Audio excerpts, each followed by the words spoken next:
So, well, dear Vice President Ansip, I want to welcome you on behalf of the European Internet Forum platform, as you know, that now for 15 years has been promoting the debate in all relevant digital developments amongst stakeholders, MEPs, and European Commission. Let me also welcome as well to the EIF members, guests, and my colleague MEPs. There are so many MEPs today that I was to symbolize this special welcome to mentioning Malcolm Harbour, which is today with us. Welcome, Malcolm. We have Vice President learned that the Commission intends to launch a new digital strategy in May, including milestones and methods for monitoring progress. Let me remind you as well on the ongoing dossiers, the Network Information Security, NIS, and the Telecom Single Market Regulation, which, amongst other actions, intend to further develop the digital single market, including the end of roaming charges. On the other hand, the extraordinary dynamism of the digital sector brings about new challenges to face. It will not be an easy job, I'm sure, having to coordinate the work of various commissioners who are involved in the digital single market. But I must say that all efforts will be worth it. Indeed, the digital economy will continue to grow exponentially. And today, we are not longer talking about typical, so to say, developments such as cloud or the Internet of Things in isolation. Nowadays, the effects of the ICTs in sectors such as healthcare, manufacturing, services will result in significant impact, transforming both product creation and service delivery. So many opportunities, my dear friends. Dear Vice President, we are really looking forward to listening to you. And again, thank you very much. The floor is yours.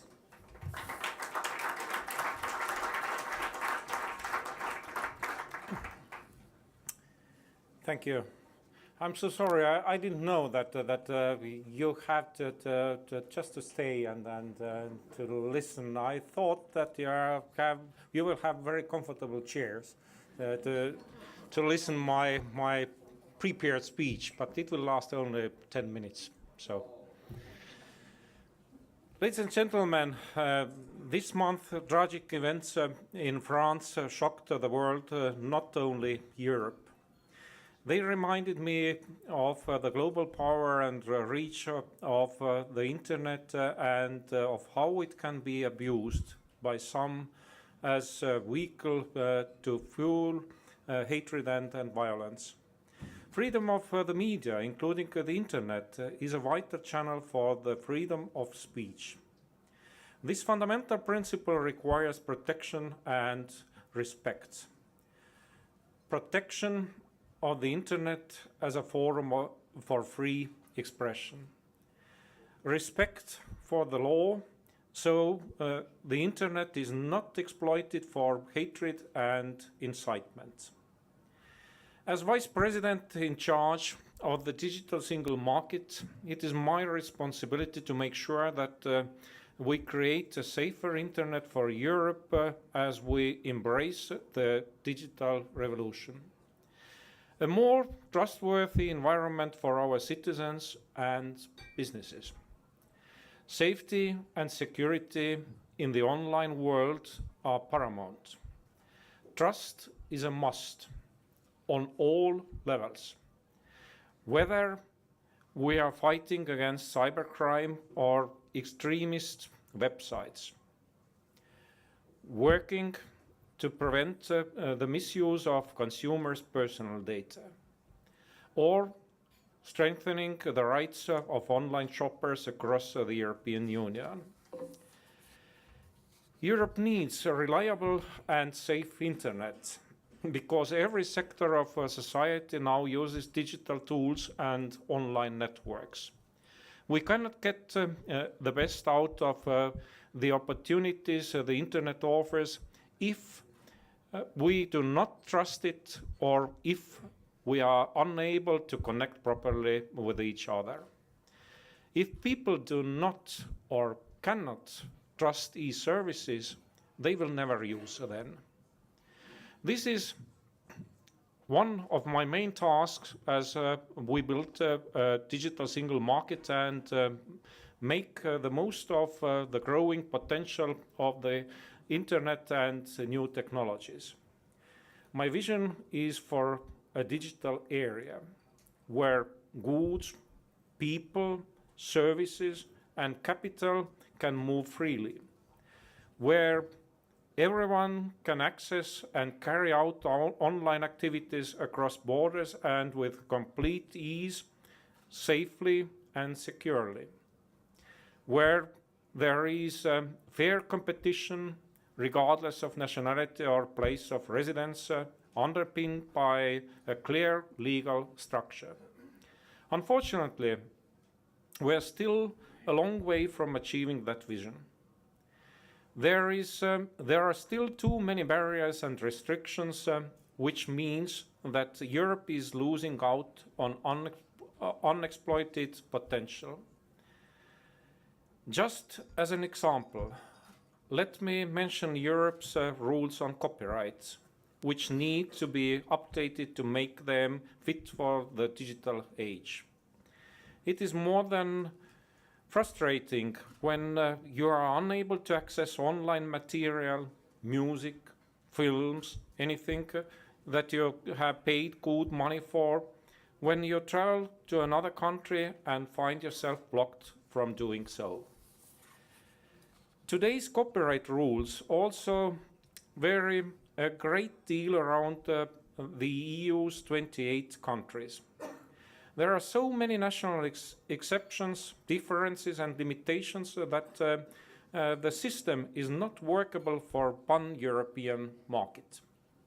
Copyright is just one example of restriction holding back the full development of the digital single market.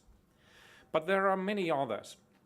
Take the high cost of getting parcel sent when you buy something via a website in one EU country and want it delivered to your home address in another. This often costs much more than for national delivery. People trying to buy online face endless obstacles. It is time to get rid of them.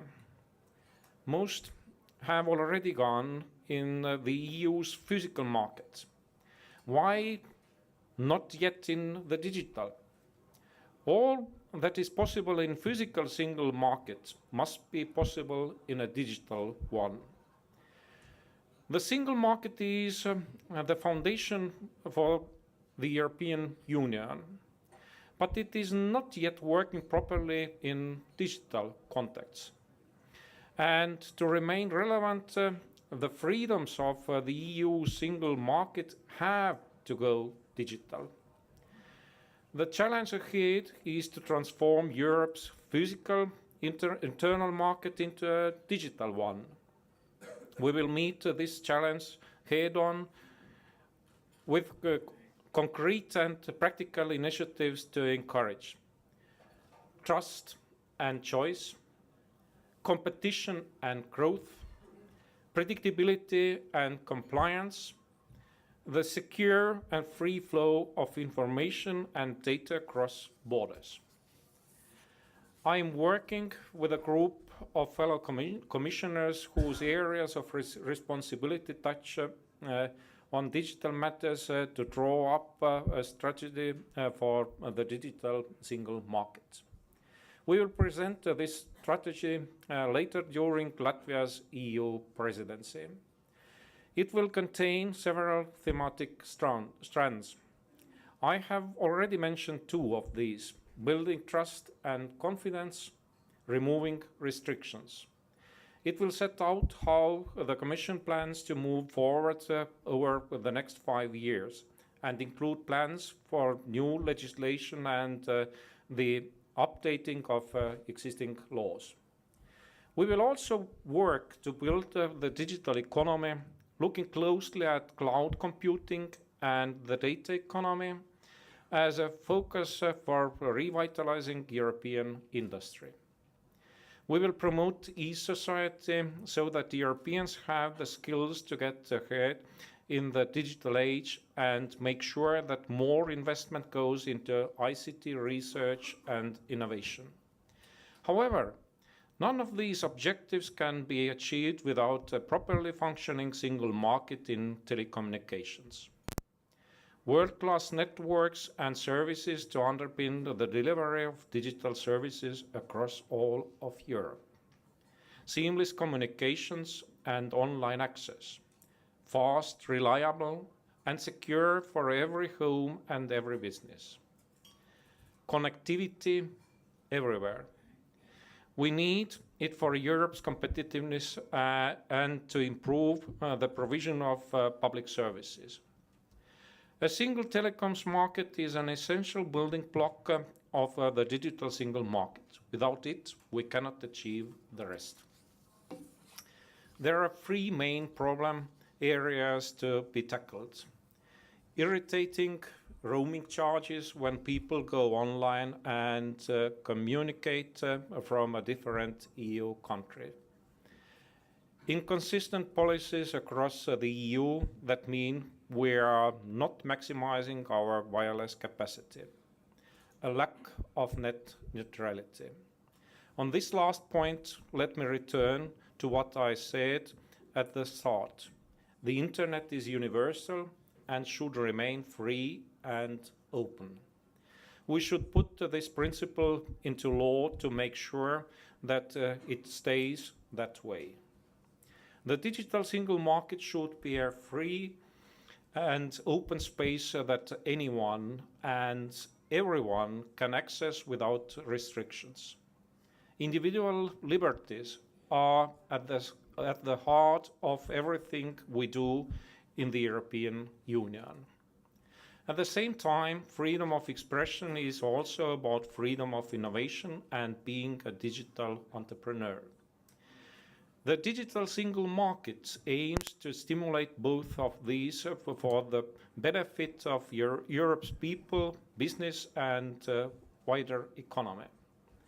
Ladies and gentlemen, there is so much more to say about such a vast and varied subject that spans many different policy areas.